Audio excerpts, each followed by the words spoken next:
Assalamu alaikum. Here is Mahnur Zubair for the subject of romantic and Victorian poetry. As you all know that we are discussing William Blake's poems. So today the poem we are going to discuss is A Poison Tree. So let's start.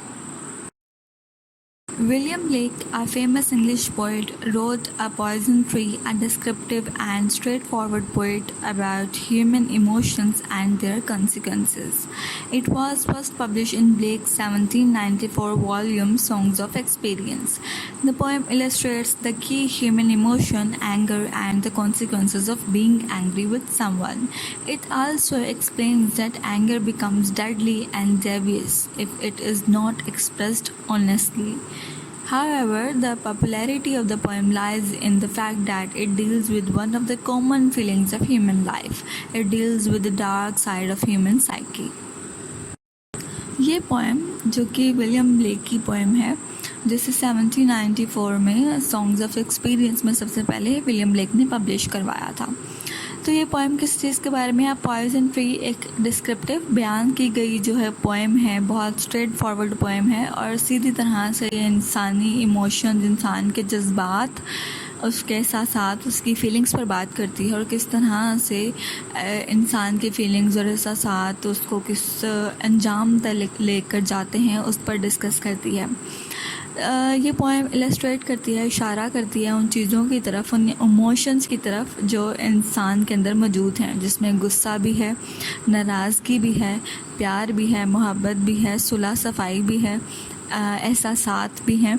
तो ये सारी चीज़ें और उनके साथ जब इंसान किसी से नाराज़ हो जाता है तो इंसान ख़ुद कैसे महसूस करता है, दूसरे को लेकर कैसे महसूस करता है और इन फीलिंग्स का, इस एंगर का एंड क्या होता है।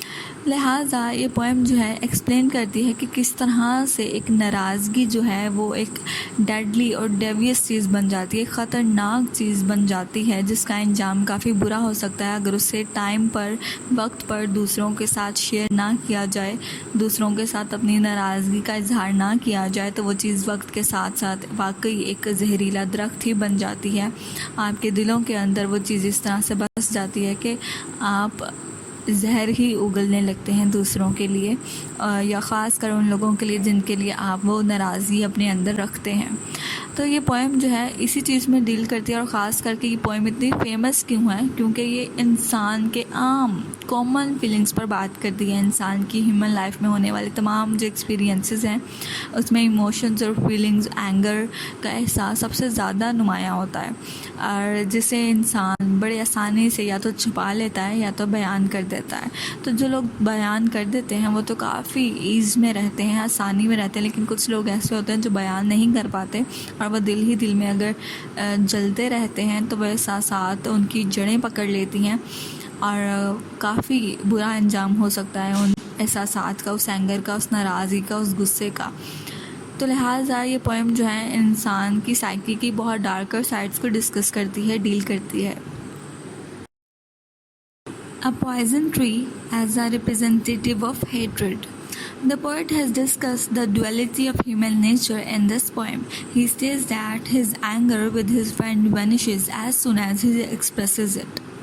और यहाँ पर ये पोएम जो है रिप्रेजेंट करती है हेट को, नफ़रत को, और वो नफ़रत जब नाराज़गी है, गुस्सा है, नाराज़गी है और जब आप उसको बहुत देर तक पालते हैं तो डेफिनेटली इन द एंड वो हेट्रेड में चेंज हो जाती है, नफ़रत में बदल जाते हैं वो emotions.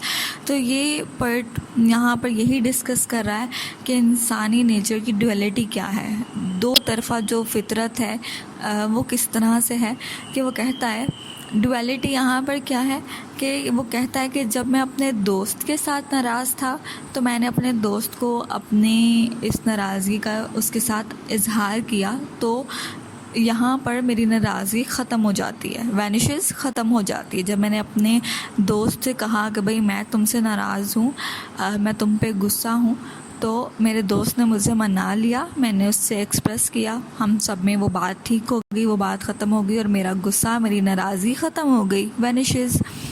In contrast the speaker's relationship with an enemy has gone badly wrong।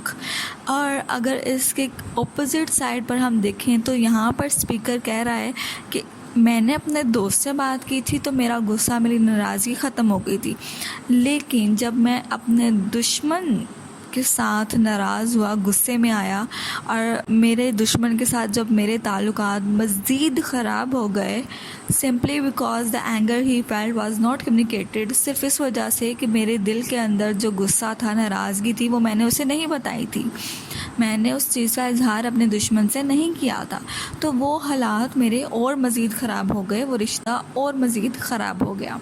He cried tears of anguish, and despite appearing happy enough in the outside world, inside things were turning toxic. और फिर वो कहता है कि मैंने जब अब इजहार नहीं किया अपने एंगर का, अपने गुस्से का, और मैं अकेले बैठकर जब गुस्से में रोया करता था, चिल्लाया करता था, और बाहरी दुनिया के सामने मैं एक हैप्पी फेस रखा करता था, एक फेक स्माइल जो है वो दिया करता था, जबकि मैं ही जानता था कि मेरे अंदर कितनी चीज़ें ख़राब हो रही हैं या किस कदर गुस्सा, नाराज़गी जो है वो भरी हुई है। He lost all trust in himself and started to make up stories to try and cover things. फिर वो कहता है कि मैंने इन सब चीज़ों को दबाने की कोशिश की, मैंने अपने अंदर मुझे जो गुस्सा था, जो नाराज़गी थी, उसे दबाने की कोशिश की कि सारी चीज़ों को मैं ठीक कर सकूं. He further adds that he nourishes his anger with fear, resentment, sarcasm and fake smiles. और आगे जाकर के पोएट हमें ये भी कहता है कि फिर जब मैं खामोश हो गया, जब मैंने अपने गुस्से और नाराज़गी का इजहार अपने दुश्मन से नहीं किया, जब मेरे हालात और मज़ीद ख़राब हो गए, जब मैं आउटर वर्ल्ड को एक अपनी फेक स्माइल देता था, तो अंदर ही अंदर मैं अपने गुस्से को पाला करता था, नरिशेस पाला करता था। कैसे? कहता था कि मैं सरकाज़म क्या है? एक टॉन्ट, एक तंज़िया जो लहजा होता है, वो सोच सोच कर अपने गुस्से और अपने एंगर को पाला करता था, फेक स्माइल्स जो थी वो दिया करता था। और इससे क्या हुआ कि मेरा एंगर जो है, मेरी जो नाराज़गी, जो मेरा एंग्विश था, वो मेरे अंदर पलता रहा। और देखिए यहाँ पर अगर हम मॉडर्न लाइफ की बात करें तो आज का इंसान भी कुछ ऐसा ही है, हमारे यहाँ भी ऐसा ही है। अगर हम जिनके साथ हमारे हालात ख़राब हो जाते हैं, हम हिम्मत ही नहीं करते कि हम उनसे अपनी नाराज़गी को बता सकें, लेकिन चूँकि उन लोगों का भी रवैया हमारे साथ इतना अच्छा नहीं होता, तो हम भी जो है वो अपना गुस्सा, अपना एंग्विश, अपनी जो एंगर है वो अपने अंदर ही रख लेते हैं, और कहीं ना कहीं वो हमारे दिलों में, हमारी रूहों में बैठ जाता है और फिर जड़ पकड़ जाता है, और फिर हम आउटर वर्ल्ड को एक फेक स्माइल ही देने में राज़ी हो जाते हैं और अपना आप उनसे शेयर नहीं कर पाते। और फिर वो एंगर कहीं ना कहीं जब वो लोग हमारे सामने आते हैं या ऐसी कोई सिचुएशंस होती है, तो कहीं ना कहीं हमारे अंदर से जहर बनकर ही वो बाहर निकलता है। These feelings grow as a poison tree or a tree of anger, and a shiny fruit sprouts from the tree. अब आगे चल कर के कहता है कि जब मैंने अपनी एंगर का इजहार नहीं किया, जब मैंने उसे दिल में रखा, अपने अंदर रखा, और उसे मैं पालता रहा फेक स्माइल से, रिसेंटमेंट से, सरकाज़म से, तो क्या हुआ कि वो एंगर जो है उसने एक जहरीले दरख्त की शक्ल ले ली। वो इतना बढ़ता चला गया, इतना फलता फूलता चला गया कि उसमें से वो एक मेरे अंदर एक भरा सा दरख्त बन गया, गुस्से का, नाराज़गी का, जहर का। और फिर कहता है कि उस दरख्त में से एक खूबसूरत सा फल जो है वो बाहर निकल कर आता है। After a certain length of time, the anger became a metaphorical poison apple, bright and shiny, perhaps like the one in the fairy tales. Sleeping Beauty, like the apple Adam and Eve shared in the Garden of Eden. His enemy is taken in this by shining, attractive fruit. They are both affected by this toxic emotion, but one more than the other. One day, his enemy enters into his garden and dies after tasting this deceitful fruit. His death gives immense pleasure to the speaker. अब वो जब ये कहता है कि जब एक दरख्त बन गया जहर का मेरे अंदर, तो उसमें से एक खूबसूरत सा फल जो है वो निकल कर आता है। अब यहाँ पर पोएट जो है मेटाफोरिकली पॉइजन एप्पल, एक एप्पल को मेटाफर यहाँ पर यूज़ करके, उस जहर को इस तारा यूज़ करके, मेटाफर यूज़ करके एप्पल की शक्ल दे रहा है। एप्पल कह रहा है कि वो मेरा जो जहर था वो उस दरख्त में से एक खूबसूरत सा एप्पल जो है वो बन जाता है, बहुत खूबसूरत, बहुत शाइनी सा होता है, जिस तरह से फेरी टेल्स में देखा जाता है कि एप्पल्स को, फेरी टेल में भी, स्लीपिंग ब्यूटी में भी एक एप्पल की स्टोरी है, और एडम और ईव हज़रत आदम अलैहिस्सलाम से और हज़रत हवा अलैहिस्सलाम से इस चीज़ को डिस्कस किया गया कि जिस तरह से जन्नत में उन्हें मना किया गया था कि उस दरख्त पे नहीं जाना या उस फल को नहीं खाना, तो उन्होंने वो खा लिया था। तो यहाँ से बिब्लिकल रेफरेंस जो है वो भी दिया गया है। तो यहाँ पर वो कहता है कि जब मेरा एनिमी मेरे इस खूबसूरत से फल को देखकर बहुत अट्रैक्टिव हो जाता है, खींचा चला आता है, तो कहता है कि मैं और वो दोनों ही इस टॉक्सिक इमोशन में होते हैं कि मैंने तो अपनी फीलिंग्स का इजहार किया ही नहीं था, मैं तो गुस्से का इजहार किया ही नहीं, और मेरा गुस्सा जब नफ़रत में, जहर में बदल गया तो मैं ही जानता हूँ कि मैं कैसा महसूस कर रहा था। तो कहता है कि एक दिन जब मेरा एनिमी मेरे गार्डन में आया और उसने वो खूबसूरत सा फल देखा तो उसको टेस्ट कर लिया। डिसीटफुल फ्रूट क्या है? धोखा देने वाला। इन अपेरेंटली वो बिल्कुल शाइनी और ब्राइट तो था, लेकिन असल में वो जहर था, पॉइज़न था। और वो पॉइज़न क्या था? उस दूसरे लड़के का या बंदे का दिल के जो जज्बात है जो नफ़रत में बदल गए थे, असल में ये उसको रेफ़र करता है। His death gives immense pleasure to the speaker. और कहता है, स्पीकर का यहाँ पे कहना है कि जब उसने वो डिसीटफुल फ्रूट खाया और जब वो मर गया खा करके, तो मुझे उसकी मौत ने बहुत सुकून दिया, बहुत खुशी दी, बहुत प्लेजर दिया। Tempted, the enemy and the dead of night, when both are at extremes in the relationship, pulls apart, takes the forbidden fruit, eats and it dies. The conflict has not been resolved in an amicable manner and the outcome is disaster. Both have suffered from the destructive effects of the suppressed unconscious anger.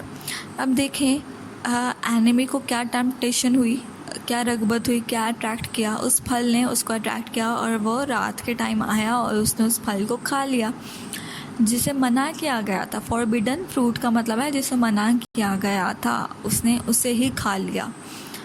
तो क्या है कि यहाँ पर उनका जो झगड़ा है वो तो ख़त्म हो जाता है, लेकिन उसका जो एंड है, जो आउटकम निकलता है वो काफ़ी तबाहकुन है। तबाहकुन क्या है कि वो बंदा मर जाता है वो उस फल को खा करके।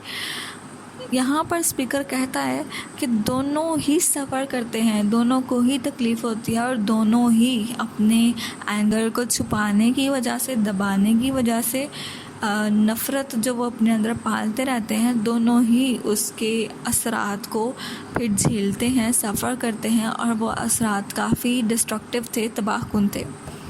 With repeated emphasis on the self 17 times, my mind, the speaker courageously suggests that responsibility for managing anger is personal. If it is left to fester and not dealt with when the consequences could be dire. तो यहाँ पर इस poem के अंदर speaker 17 times खुद को refer करते हुए कहता है, आई, माई, माइंड।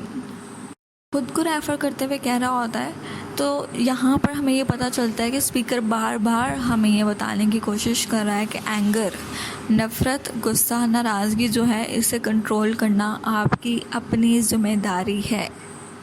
आप किसी चीज़ को किस तरह से ले रहे हैं ये आपके अपने खुद पर है।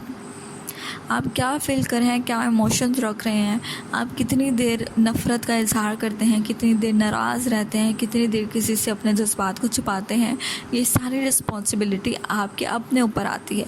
और वो उसको कहता है कि इन चीज़ों को जल्दी ख़त्म कर दिया करें। ये नफ़रत, ये गुस्सा, ये नाराज़गी वाले जज्बात ज़्यादा देर तक अपने अंदर रखने वाले नहीं हैं। अगर आप इन्हें बहुत ज़्यादा देर तक अपने अंदर रखते हैं तो डैट मीन्स कि वो आपके अंदर पलते रहते हैं कहीं ना कहीं, और कहीं ना कहीं ज़िंदगी में ऐसा वक्त आता है कि आप उन जज्बात को बाहर उगल देते हैं, और जब वो चीज़ उगलते हैं तो दूसरों के लिए और आपके खुद के लिए वो चीज़ बहुत ख़तरनाक हो सकती है और हो जाती भी है।